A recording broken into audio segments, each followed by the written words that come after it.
this video, I would like to explain about the array data structure. It is very well-known data structure since it is widely used in many programming languages such as C++, Java, and etc. Okay, so let's take a look why we need array. Actually, we already learned about the primitive data type such as integer. For example, if we want to store a data with the integer data type, we declare a variable. For example, the name is score and then the data type is integer. So it's like we book a memory that will store the value, the data, with the name score. This is quite good to store the data, but it is only work effectively for limited size of the data itself. What if in the future I want to store my student score? For example, like, okay, I will just store the score in the variable, namely score student any 20 from chemical. So okay, I will just create a variable with the type is integer. So I book this slot memory. And then for the second students, I will create another variable, namely score student Bernard 20 chemical, and third, and etc. and etc. Is it efficient? No, it's not, because we need to think about the naming or the identifier of every single data that we want to store. What if we have a lot of data? And this is not only about the score. Maybe this is the GPA. Maybe this is like name, hobby, or etc. We have to create a lot of variable just to store the data that have similar type. So what is the solution? We use the array data type. What is array? Array is a collection of primitive data type. It's also a complex variables that can hold multiple values of the same data type. For example, instead of creating a lot of variables with a different name, I will just create a single array, namely student scores. This is an array. So an array is a collection of primitive data type with the same data type. So for example, I use integer and I give a name for the array is the student score. Student score is array, especially integer array. It consists a lot of elements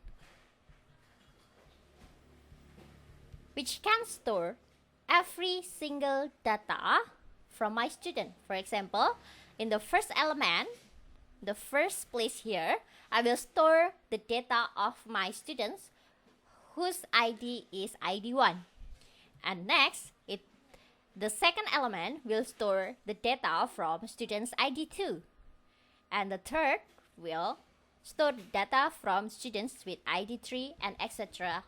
and etc. Then, how to declare arrays?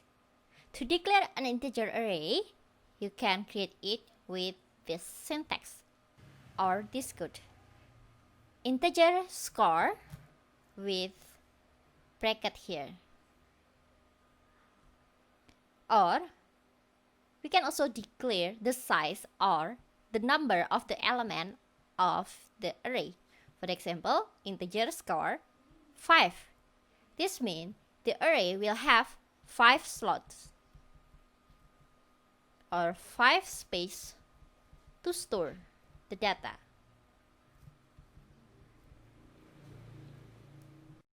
This is the illustration. So when we declare an array, that means we book a slot with the particular data type. In this example, we book 5 slots. To declare a string array, we type the code like this one. String, the data type, and then the name of the array, and then the bracket. They can also do this one, the name followed by the number of the element. Next, how to initialize the values of the arrays.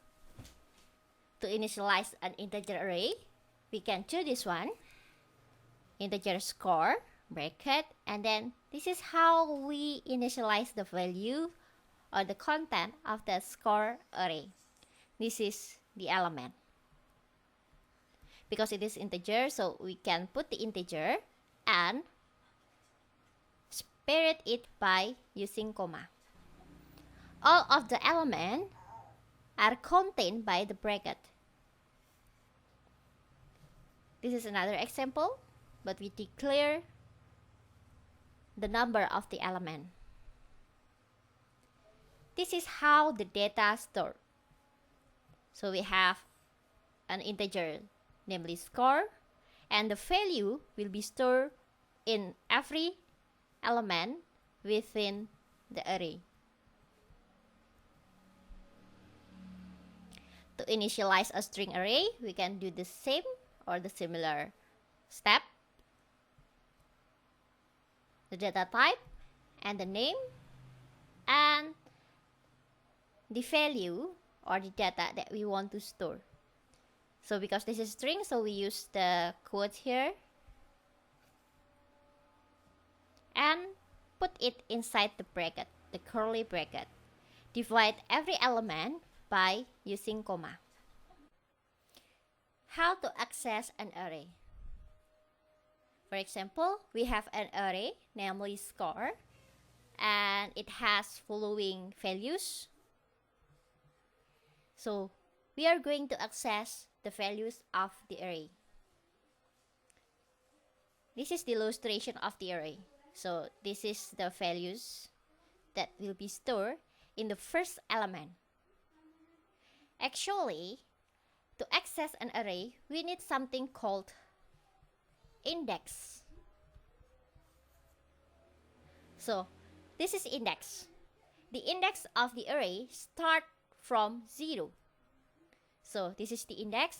This is how we get the values from the element inside the array. For example, the score 2 means we are trying to get the values that point by the index number 2. So the index 2. By this statement, we will check the index, which is 2, so it is here. So the data that will be printed into the console screen is 75. So the result is 75 because the index that is being called is index 2, which means this one. Another way to access an array, we can also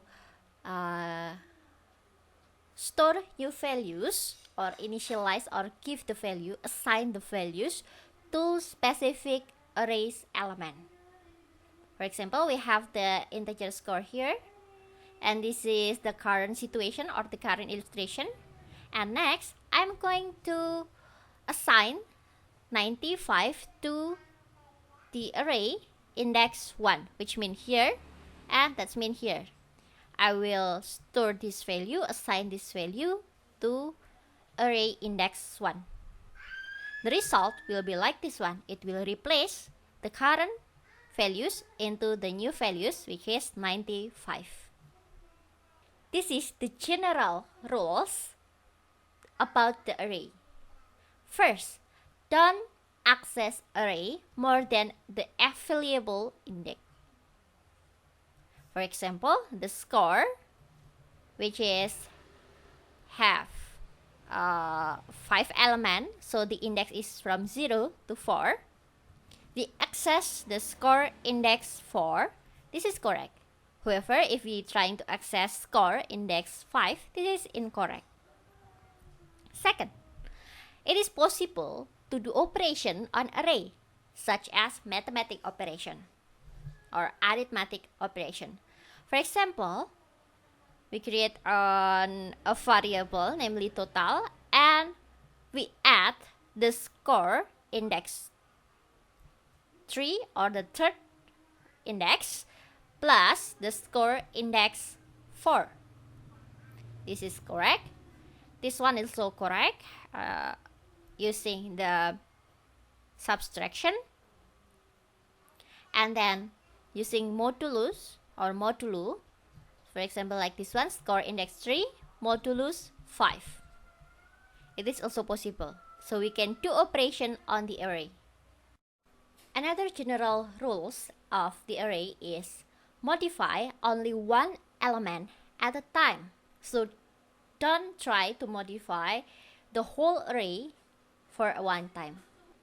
For example, we have integer score here, score with 5 elements, and we have integer score 2 with 5 elements too, and we create the total with 5 elements too. In this example, we are trying to replace the score index 1 with the score index 2. This is correct because it's only access single values, single element for a time. So in this section, score index 2, which is 87, the values will be assigned or will be copied to the score index 1, which currently is 84. Now it will change into 87. So this is correct because we only access single or just one element for a time. We access this first and then assign it to another element. This is correct. The second, it is also possible to do this operation. Total index 0 will have the value from score index 0 plus score 2 index 0, which means it will be accessed first. Okay, so we got the values, which is here, and then we try to looking for the score index 0, which is here, and then do the mathematic or the arithmetic operation, and then assign it to here. So it is only single element for a time. It is also correct. However, this one is incorrect because the score, we try to copy the score 2 into the score, but the whole arrays, not single array. So we are not accessing the element, but we try to copy the whole array. This is incorrect in C++. This one also incorrect because we are trying to do the arithmetic operation between two arrays. Of course, there are some problems related to the array concepts. For example, if we want to access the array, we have to access it one by one for each element. For example, like this one. But what if we have a lot of data? The solution is using looping. For example, like in this example, we use the for loop. For I is the iterator. For I starting from 0, so we create an iterator, namely I. It will start from 0. And then when I still less than 5,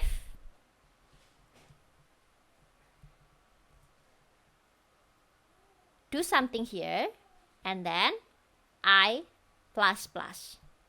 I plus plus means it is an increment. This is the post increment. That means it will be execute right after we execute the code or the statement below. So in this looping, we can create an illustration here for I starting from 0. So in the first looping, I is 0. And then because I is 0 and I of course is less than 5, so we do the statement. So A index 0 is, or we can say that we assign P index 0 into A index 0. And then right after we execute this code, we increase the values of I, because this is the increment. After this done, then we increase it, so it will be I now will be 1, because we increase 0 plus 1, it became 1. And then I go here, so I now is 1, so I still less than 5, so we execute again this statement. So now it will be I, which means 1, A index 1, P index 1, which means we assign P index 1 into A index 1, and etc. until the I is become equal to 5. When it's become equal to 5, then it will stop this looping and exit from this looping. So by using the looping, we can access every element in the arrays without accessing it one by one and creating single line for every access. We only need the looping to do the accessing automatically. Another problem in the array is the vector operation. How to do a vector operation in program, especially when we are using array? Actually, it's quite the same with arithmetic operation for integer data type. However, we have to access it one by one. So we need a help of looping again, like the previous example, like the previous solution. So we use the loop, for example, like this one. So we use the loop, and then for every C index G here, we will assign the values P index G plus A index G and assign it to C index G.